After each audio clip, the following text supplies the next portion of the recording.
brand new.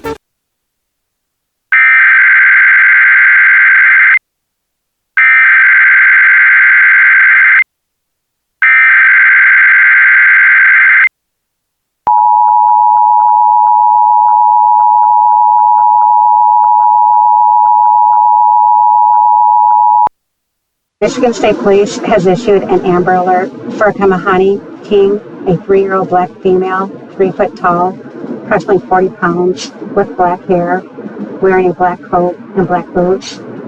Kamahani was inside a black 2006 Chrysler 300 with Michigan license plate of EQQ8148 that was stolen from the 15,400 block of Schoolcraft Road in Detroit on February 24th at approximately 11:15 p.m.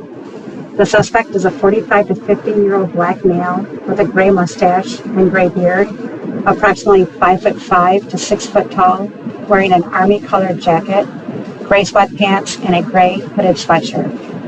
If you have any information on this alert, contact the Detroit Police Department at 313-596-2260.